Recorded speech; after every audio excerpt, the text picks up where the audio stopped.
سیدنا یونس علیہ السلام کو اللہ رب العالمین نے مچھلی کے پیٹ میں رکھا اور جنہیں یہ خطاب دیا کہ وَالظَّنُّونَ، مچھلی والے، نون کہا جاتا ہے، سمک بھی کہتے ہیں، نون بھی کہتے ہیں۔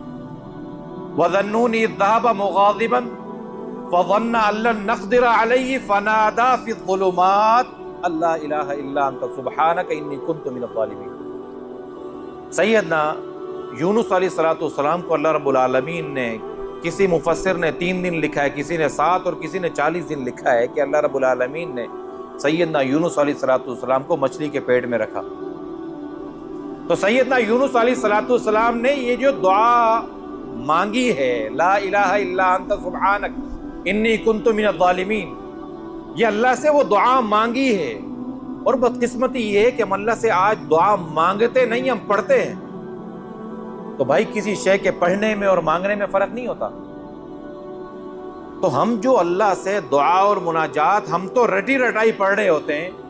اب تو اجتماعی دعاؤں کا ماحول بن گیا اور انفرادی دعاؤں کا ماحول ختم ہو گیا۔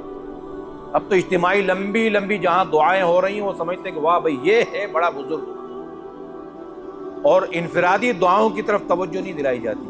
ہوتی کہ اب کہاں ہم انفرادی دعائیں، کہاں رب سے مناجات، کہاں بات چیت۔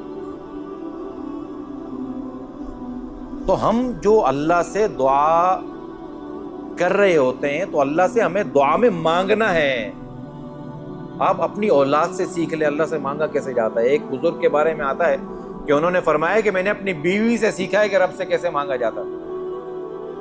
اس نے ایک دن کچھ مانگ رہی تھی، ظاہر ہے اپنے شوہر سے ہی مانگے گی، اولاد ہے اپنے باپ سے مانگے گی، اور کس سے مانگے گی؟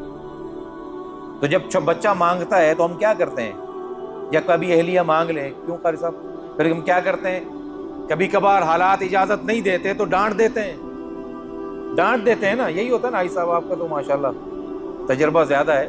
تو کبھی کبھار ہم ڈانٹ دیتے ہیں۔ تو بزرگ فرماتے ہیں میں نے بیوی سے سیکھا ہے۔ ایک دن میں نے ڈانٹ دیا، اگلے دن پھر آ گئی۔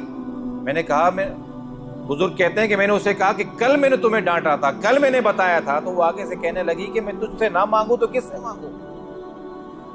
تو رب اگر ایک دن نہیں دیتا تو اس سے نہ مانگے تو کس سے مانگے بھائی؟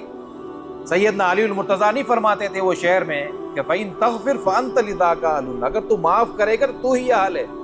وَإِن تَطْرُدْ فَمَنْ يَرْحَمْ سِوَاكَ، اگر تو دھتکار دے تو تیرے سوا در کون سا ہے؟ تو اپنے بچے سے سیکھیں کہ ایک دن ہم بچے کو ڈانٹتے ہیں، بھگاتے ہیں، اگلے دن پھر وہ آتا ہے، پھر وہ لاڈ پیار باپ کے ساتھ چپکتا ہے وہ۔ تو یہی کیفیت تو ہماری رب کے ساتھ ہونی چاہیے۔ رب کے سامنے اپنی باتیں رکھیں، اس کے سامنے